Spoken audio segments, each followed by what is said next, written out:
Welcome to Patty's Place, a place where we'll talk about grief, dementia, and caregiving. I named this podcast in honor of my mom, Pat, who died from dementia about 2.5 years ago. So I want this to be a place where you can come together and learn and just know that you're not alone as you go through all of this.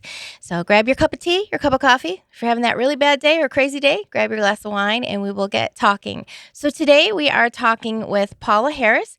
She is the co-founder of WH Cornerstone Investment, and she considers herself part financial planner and part dream architect, and she helps assist women in life planning, and she's the author of Rise Up, a Widow's Journal, and Rise Up, a Grief Journal. Welcome, Paula. Thank you so much, Lisa. I'm thrilled to be here. Yes, and so we have lots to talk about. So let's start with, how do we improve our money mindset? Okay. Well, there's so many factors that go into it. And I think a lot of times our money mindset is often shaped by our parents and Okay. the roles we saw them play. So I think part of it is you have to start to, I say, be aware of what you observed, because we often parrot. Like, you'll often hear yourself say the exact same things that a mother or father said. And you have to figure out, do they serve you? One of the examples is like, dad's driving around in a regular old car, and he sees somebody in, a fancier car, let's say a BMW or a Porsche. Says, oh, only uppity people drive those cars. And you suddenly say to yourself, oh, I don't want to be an uppity person. So you might say, okay, I'm not going to earn enough money so that I can buy one of those cars. So we have to look at the scripts that were sort of implanted in us when we were younger, and figure out also, like, why we do what we do. So are we doing things out of revenge? I had a client who used to say, like, my mother was so controlling of everything I did that one day I called and said, like, I'm having 2 nutty buddies for dinner, which are these ice cream cones. Like, she wasn't having a proper dinner. She was just like, I'm spitefully doing that because my mother would have made me do something else. Or, you saw your parents penny pinch, so you go in the opposite way and you just frivolously spend because you don't want to be like them.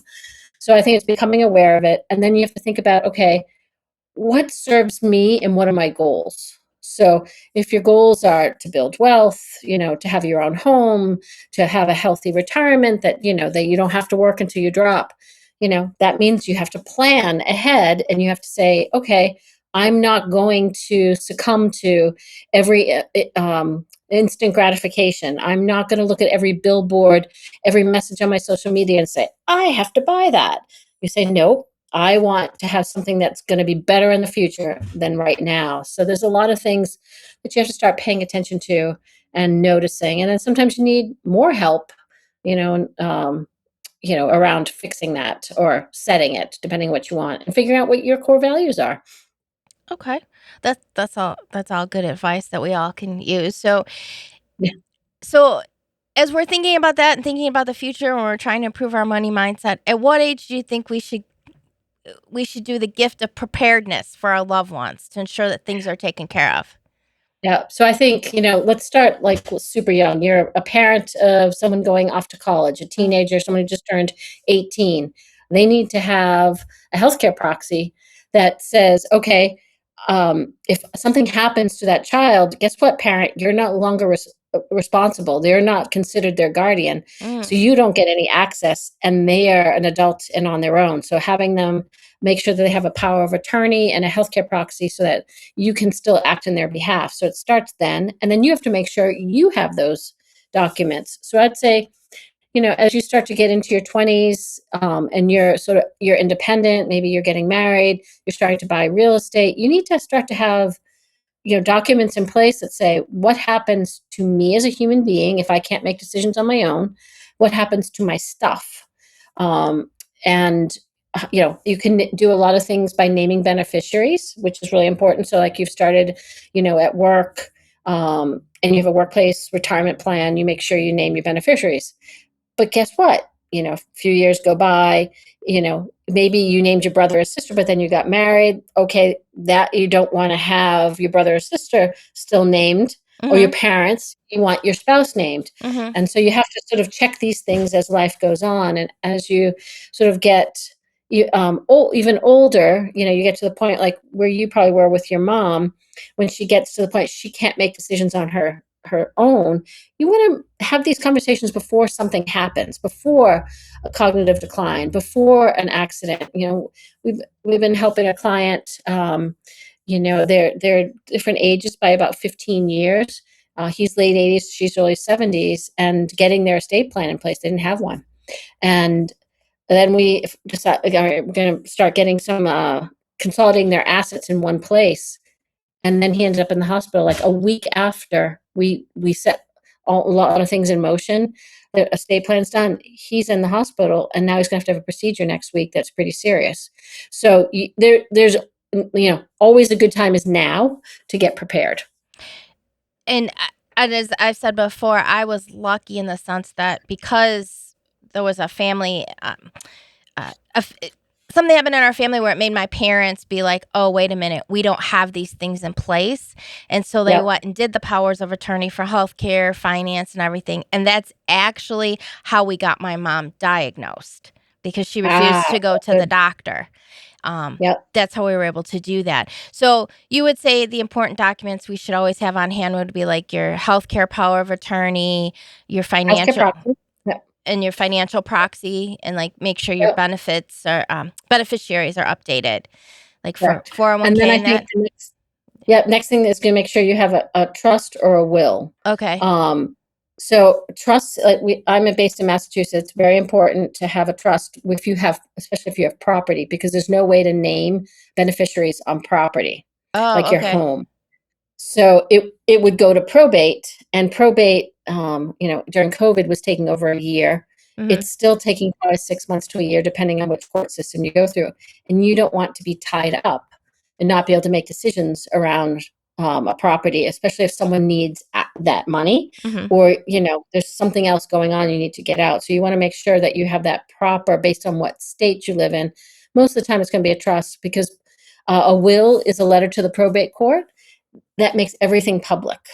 So that's the other thing. People who really value privacy don't want to see their name in the back of they'll be deceased, but you see the name in the back of the newspaper that says, anyone who has a claim to the estate of Jane Doe, come forward. And I can tell you, in my own family, my father had a distant cousin, and she was an only child. Her parents died. She never married nor had children. So when she died, there are people called forensic genealogists that look for these exact type of people, and they go out to find other family members. And in her case, there were, I think, 12 other family members, cousins, that were still alive, and they get a piece of what they get for you. So they take a chunk of money. Well, this can be, unfound money can be great for you, but, it may not be great for the estate. And it can, through one of my aunts from the level where she was getting services from the state, threw her just above that line where her services would stop, in the nursing home. So you don't want to necessarily inherit when you can't use it. It's very complicated. You don't want to mess people's lives up. Get your affairs in order. So, for an example, if there is somebody who doesn't have children, what should they do? Like, if they have nieces or nephews or second cousins or things like that, is it best? Should they still do a trust, like put it in their names for that? Or? Well, you're going to want to name somebody who's that's where that power of attorney comes in place, that makes those decisions. If the person cares what happens, they may say, I want it spread across my nieces and nephews. I want it across my siblings. I want it to go to charities. Okay. So that's where you would direct it. Otherwise, if they name no one, the state is going to have to step in and find someone that will make those decisions. And last thing you want to do, of all the hard work you've done in your lifetime, is have the state make a decision as to what happens with your assets. Does it have to be somebody that's related to you, or can it be a friend? You can hire a professional person too. Oh, okay. My husband and I don't have children. We've named our attorney to make decisions on our behalf, but all of our documents state our desires. So they don't have to decide. They just have to execute our desires. Okay. So what should a widow do or not do when all of a sudden she finds herself single, and she feels, obviously she feels overwhelmed, with all of this, especially if she wasn't somebody who dealt with all of it, the financial part. Yeah. This is so hard. This is where we have a real specialty, and people will call me a fierce widow advocate. And I really want to make the world easier for women. And that pre-planning is so important because, Mhm. I think about a friend who whose husband went out for a swim to get to his boat, and he didn't make it to the boat and he drowned. Oh. This just happened. She's waiting for him to come with the boat to pick her up at the pre-decided spot. Oh my She god. is Her whole world is just thrown into chaos. This Yes. happened to another friend. She's standing at the airport waiting for him to come with the rental car because he says, "You stay with the luggage, I'll get the rental car."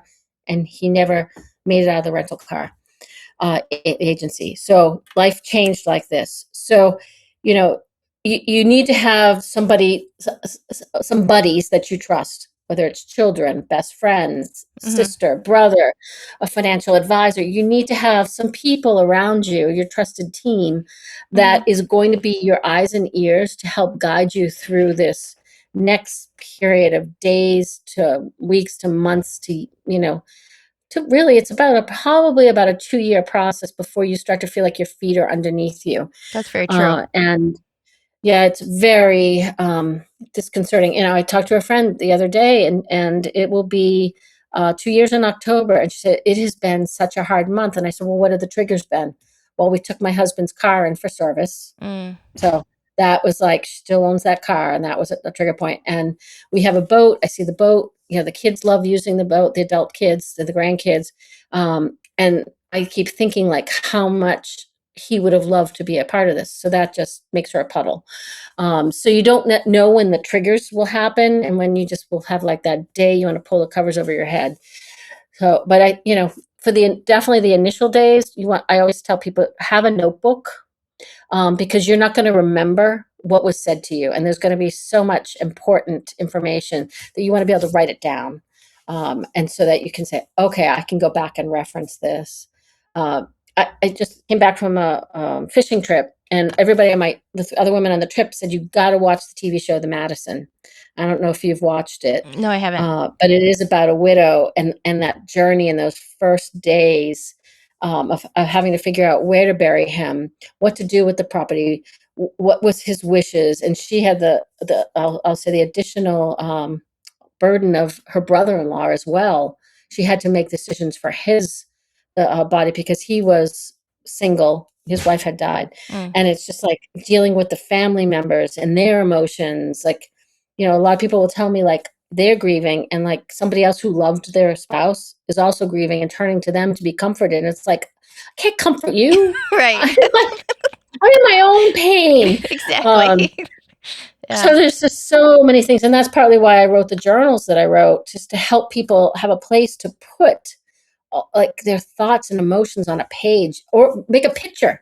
I mean, it could be like, just scribbling, like you're just angry and you're scribbling, or it could be words or whatever it is to help you get things out and out of your head, out of your heart, and just into some way that you can make some sense of things. And I mean, yeah, especially if it's sudden, but even if it is a long illness, it's still overwhelming when you have to start taking care of, because you have, whether it's the illness or it's sudden, you have that health part of it, but then you have to deal with Yeah. all this financial part. And that's really overwhelming as well, too, because then sometimes they're like, well, I'm sorry, I can't talk to you about this. You're not on this account, or you don't have access to this. And you're like, well, what do I do now? That is very true. So we're dealing with a situation now, a client who passed a few months ago, and we got us to state work. We got things really buttoned up, but we're waiting for tax ID numbers for the trusts.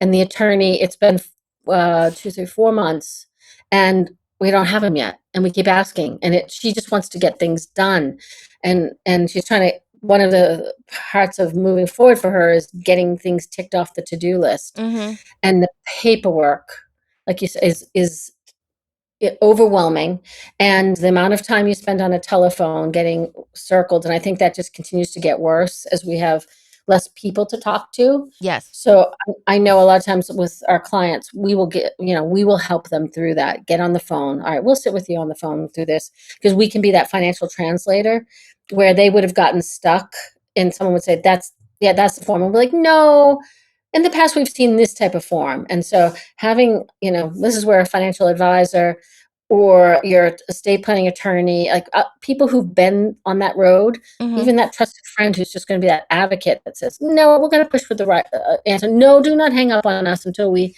have this information. And so I think that's really key, is who do you trust that will walk this journey with you? And there's just so much paperwork. And now one of the bigger challenges is less things come in the mail, and everything seems to come on the computer. So having the passwords for the accounts, the computer, are really key, because a lot of people don't get statements except emailed. So you don't even know all the accounts that may have been out there. And that's really frustrating. And and if they had a cell phone, they put that number in. That phone may get phone calls, but you don't necessarily get phone calls because you were in a secondary. And at some point, you're going to shut that phone off. And like, how do they find you? It It's a is really because I'm experiencing that. My dad is in the hospital right now, and so I've been trying to help him with some of those yeah. things. And then it's like he actually has a book with his passwords, and he's like, here it is. So that's great. Except then when you go into passwords, then they go, okay, now we'll text it to, the verification code. I'm like, okay, but then it goes to his phone, and I don't have his phone next to me. And I'm just like, I'm just trying to help him pay a bill. I was. I have been there. One time my mom and dad, their supplemental insurance, there was just one got paid through the automatic deposit, the other one didn't, so it got kicked. Now trying to get that back on auto payment, I throw up my hands every quarter. Go, I don't have the energy to do this, so I just write the check. So I 100% understand where you're coming from, Lisa. It's like this horrible loop, and you only have so much energy to spend in a day to tackle these problems. And especially because, like, right after somebody passes and then you get those death certificates, there are so many, like, things you have to do. And yeah, you do. You just feel so frustrated. And then it's very draining when you have to explain, well, this person just passed away and here's all, to explain it all. And it becomes very draining and very triggering when you have to do Yeah, it. absolutely. That's why we created an after death checklist, Okay. which we have on our website, on our resource page, to help people just think about the things. And it's probably, I know it's not exhaustive, but it probably covers 80 to 90% of what will happen. From immediately, like you're having a funeral, and like you make sure someone's at the house. So that the plants are being watered and that nobody's going to break in. I mean, it's like thinks about all the steps and then all the different paperwork you're going to have to go through, and how many copies of the death certificate you should have, and because you have to have way more than you think. I'm sure you found. Yeah. Yeah. Well, yeah, my dad got a lot of the copies. I will say my mom, she told me long before she ever got sick what she wanted in terms of her Good. service and things like that. I mean, she was actually the other extreme. She was kind of funny. She used to say it should be invitation only, because if you weren't nice to her and didn't talk to her, you didn't need to come see her when she died. I was like, okay, Mom. Like she showed me what music she wanted played and all that. But it is also being able to sit down and have those conversations with people so you know what they want. And so many people are uncomfortable about talking about it. And they always say that two certainties in life are death and taxes. I mean, it's going to happen to all of us. And a client of ours who's 95, maybe about 90, he said to me, "You have to understand, I don't think I'm going to die." He's so cute, and he acts like he's not. And in many ways, it's great. But I have forced them to have some discussions around that, and it's such a gift. And I think in your case, I think you told me you're an only child. Yes. What gets really hard is if there's multiple siblings and there's different faith backgrounds or non-faith backgrounds, and it's like, well, Mom didn't tell me that. Well, she told me I think we should do, and then you're fighting at it about it at a time when you're like, you're just so distraught. The TV show The Madison was kind of like that. It was when it's actually a very interesting story around death and grief. And I actually am learning a lot professionally about emotions, even from a TV show. Well, it is. I have found that illness brings out the worst in people. Yes. Yeah, illness, death, and money. Yes. It really, really does. And the person who kind of even though I'm an only child, I have friends that are in similar situations, and they feel like they're an only child because it always tends to land on one person, so to speak, that they're always the one that's there, but then other siblings or that then come to them and they're arguing with them and they're like, okay, but you weren't here when this happened, Yep. you know, Yep. and it's very stressful. And then if you're the executor or things like that, it's hard for, you don't want to be in conflict with your family members Right. either, with it. I, I give my husband a lot of credit because he had one brother who was close, living in the same like building as his parents, and he would say, "Who am I to second guess? Proximity is power. He's there. He sees it all the time, and he was really good about it." In my own family, it can be different. So Yes. I totally understand that. So what kind of advice would you give somebody who was, say, like the executor and they're fighting, with all these different things, with their. It's interesting because I called a friend of mine who's dealing with this. His mom's passed. He has one sibling. Father's still alive. And he gave me some really good advice. Even though I've been like in this business, he said to me, you have to remember that your parents or parent saw something in you and put this trust in you and gave you this responsibility, and you need to take that role on and know that that's what they would have wanted, or that whether they're still here and maybe not as mentally aware. And that was really comforting to me because I do try to be the peacekeeper, and I try to want to please people, and I ultimately will make decisions, but you have to know that yes, you are in charge. The buck stops here, and that's what they wanted, and that you're going. Hopefully you really know the person. Mhm. Like I'm dealing with my parents right now. I spend a lot of time with them. I know their wishes. I see them weekly. Like we talk about things. So I just actually recorded a podcast with someone about this. Like and be the sibling that helps in other ways. If you physically can't be there, send DoorDash, send a meal, like be supportive. Call and say thank you. It's Yeah. you don't want to be the caregiver who says, you need to call me and thank me. Right. But we need thank yous. We need to be noticed that this is hard.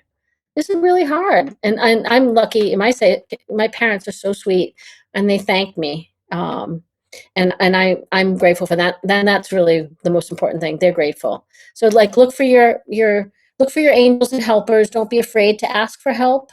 I just had to place a call to a cousin and said, "Would you come help? We need to figure out some travel and a family wedding, and like one parent can go and one parent can't, and help." And like they're here to help you. So took me probably 2 months to call, and it was worth it. It is hard to ask for help. It really is as you're a Yes. caregiver because you just feel like that's your responsibility and it's just hard. And Yeah. sometimes you're just in the middle of it all and everything is going on and you just don't even stop to think like, oh wait, someone else might be able to help me just to do this something simple like, hey, could you sit with this person for a little while Yeah. with it? It is. I've asked neighbors, like, we had really hot days. I'm like, can you just please make sure the air conditioning's on? Because they don't usually use it. Can you fix the remote control? Like, Yeah, that's a big one. save me, yeah, save me traveling 30 minutes. Yeah, they're like, "I don't know what I hit, but I don't have my TV anymore." And you're like, "All right, I'll be right over." Yep, It's too hard to explain over the phone. yep. Just come over and show you. Although in their defense, sometimes those remote controls, some of those buttons are really tiny, and They are tiny. it's easy for that. Because And yeah. I gave up TV, so I don't use the remotes. Like, so these remotes, when I go over, they are huge with so many buttons, and I'm like, I'm sorry. I know I'm younger than you. I know I shouldn't. I don't know what to do with this.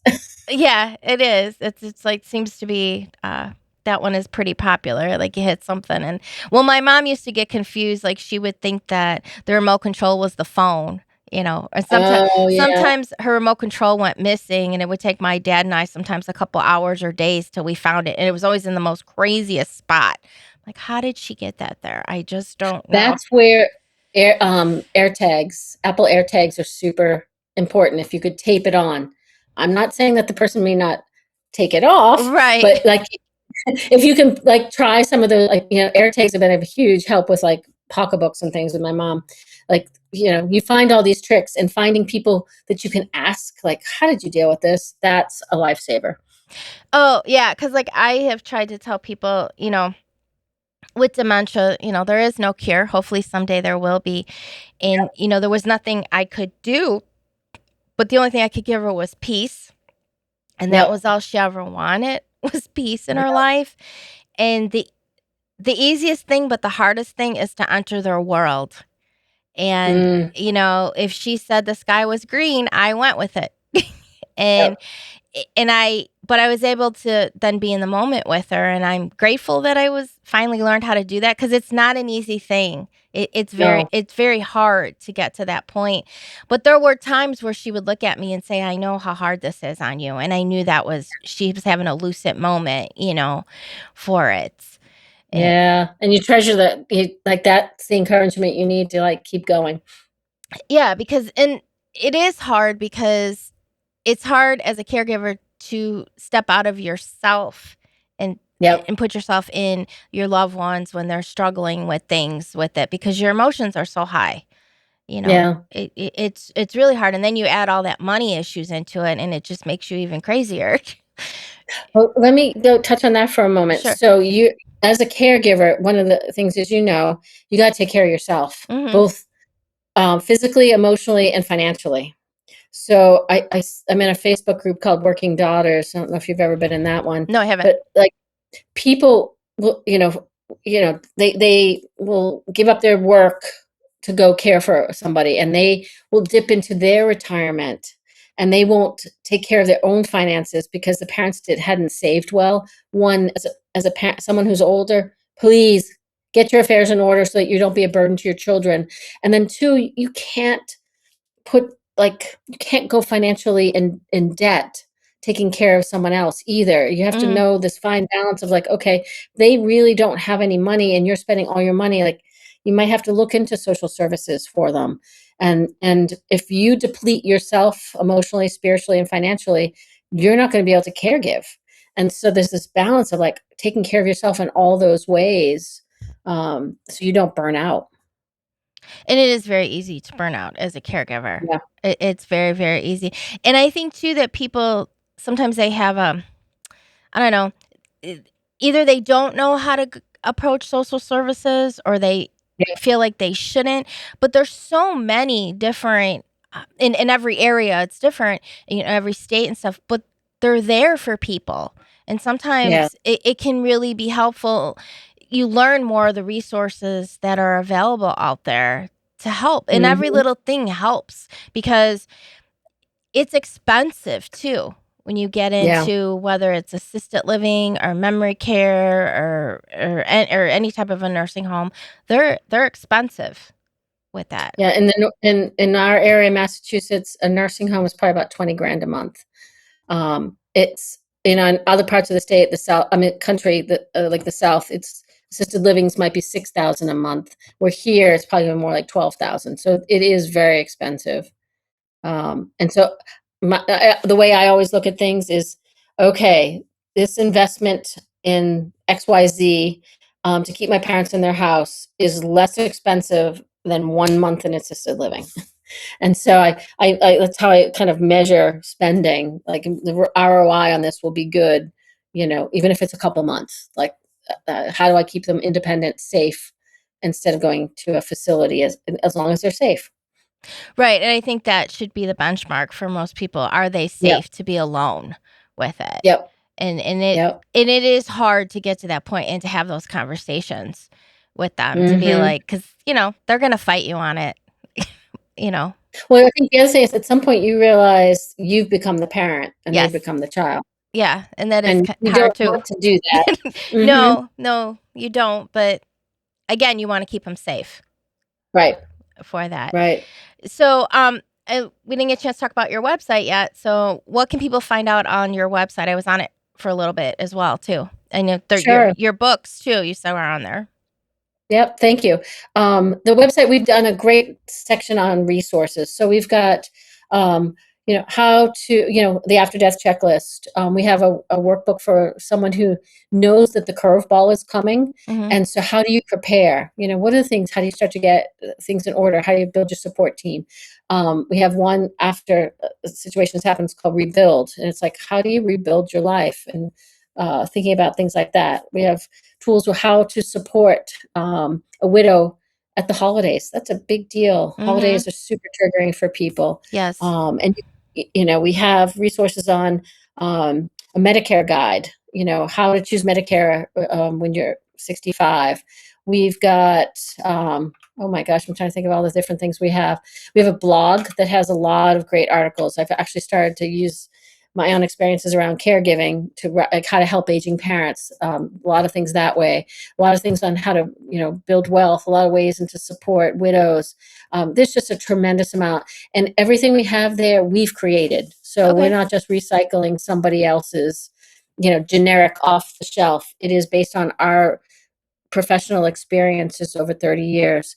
And that's where we've got a YouTube channel that a lot of videos, like what to say at a wake or a funeral. That's like one of the hardest things. Mm-hmm. I did a TEDx talk on the power of the handwritten note.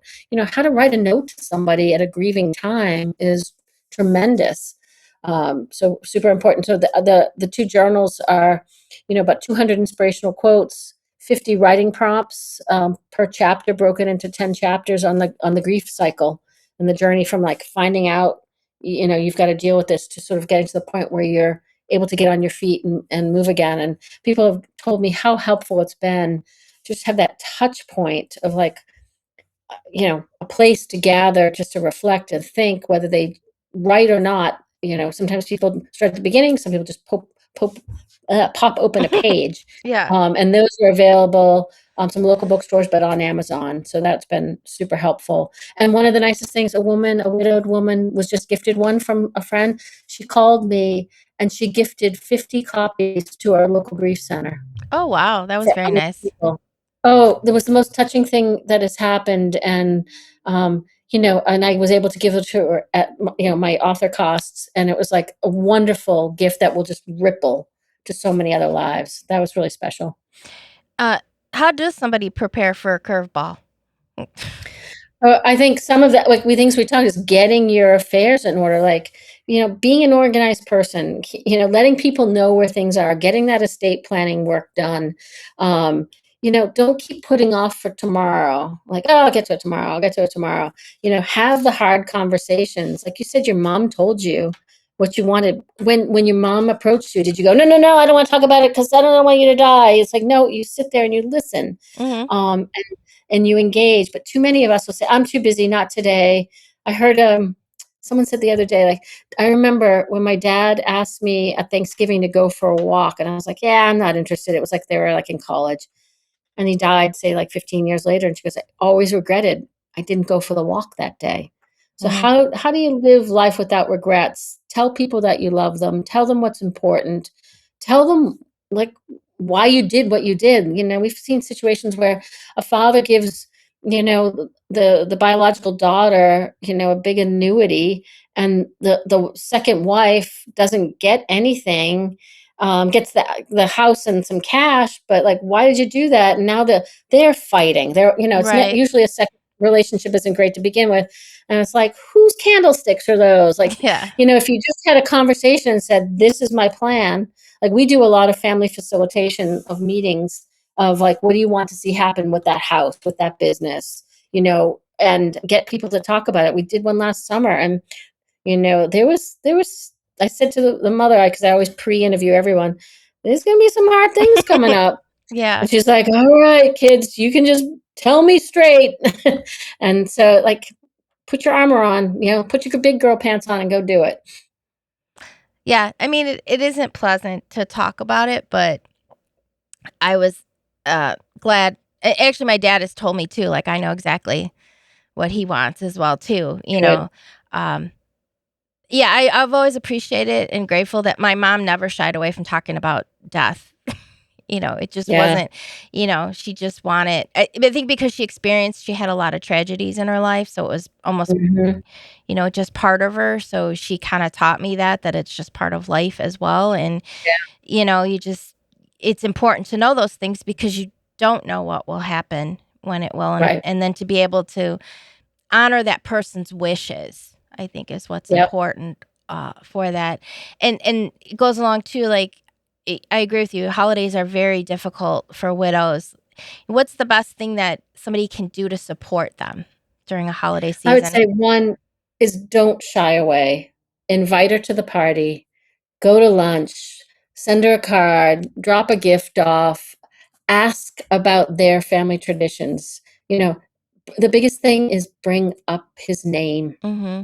Say his name. That's like the sweetest thing. I'm thinking about my friend yesterday, we just shared a hug, and I was like, because you guys lived your faith out loud, you've encouraged me to live my faith more out loud. Because you donated to that charity and you brought me to come see what it does, that's why I made that gift.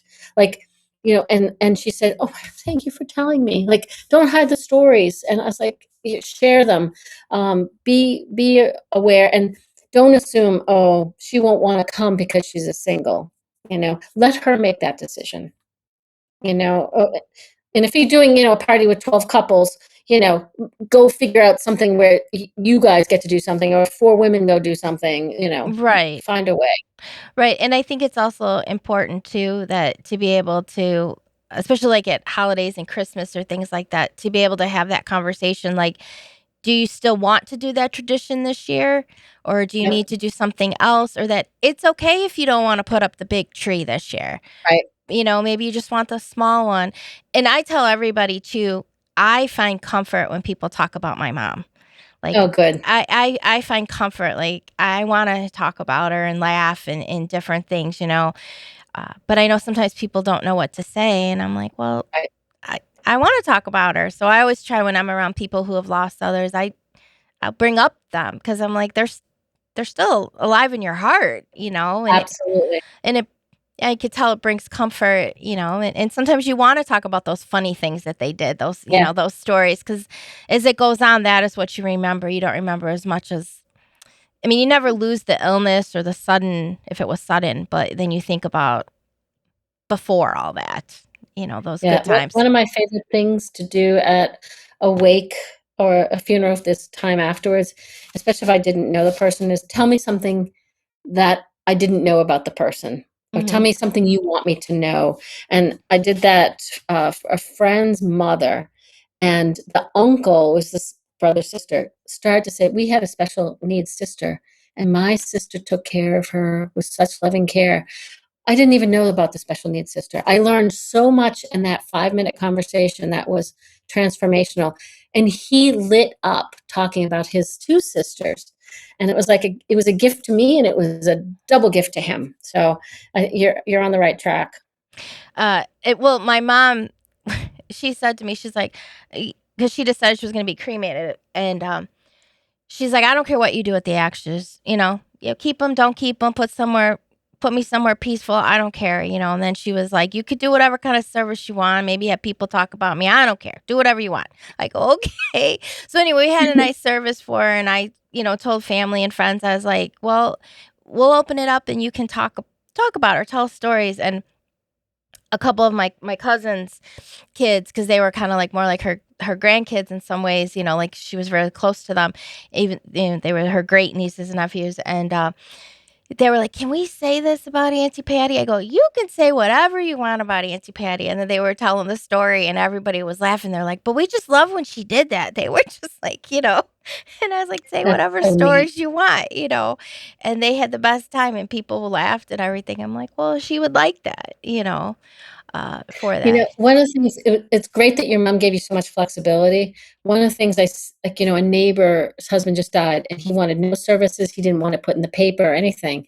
And remembering that the services are often for the grieving, for the Mhm. people who are still alive, and they need the touch point. They need that closure. Yeah. Um, and I just saw, a friend that we've known through a club that we're part of died during the pandemic. And Mm. so, services got pushed off, and then they never happened. And I went to this club last night, and his name was on a stone bench. And I was like, Chet, like I never had the closure. Yeah. So remember, before you put too many restrictions on, I don't want this or that, like, your loved ones might need something more. Yeah, even if it's like, "Hey, you're gonna throw a party," then that's fine. Throw a party for Yep. them and talk about all the fun things. It doesn't it's sad, but it doesn't always have to be either, Right. you know? We had a widow talk to us a couple years ago, and her husband had a form of dementia, Mhm. cognitive decline, and he was still in his 50s at the time. He Mm, didn't want anyone to know. She couldn't tell anyone he was sick for 5 years. mm. And so when he died, she'd been anticipatory grief for so long, and it's sudden to everyone else. But for her, I mean, like, the complications for that were just emotional complications, so hard. Yeah, definitely. Well, this has been so enlightening, so interesting. I've learned so much from you, Paula. So Oh, thank you, Lisa. so your website, and we'll put this on there, it's can you tell everybody what the website is? But I'll have the Sure. link as well too. Yep, the business is WH Cornerstone Investments, so the website is whcornerstone.com. Okay. And we'll put that on there as well for that. So Thank you. thank you so much. Hopefully this has been very insightful for everybody, and they'll get myself included, get those documents together. So Amen. that's all right. So hopefully you've enjoyed this episode of Patty's Place, and make sure you leave us a review, subscribe to our YouTube channel as well, and hopefully you enjoyed your cup of coffee, your cup of tea, or a bad day, glass of wine, and join us for the next episode of Patty's Place.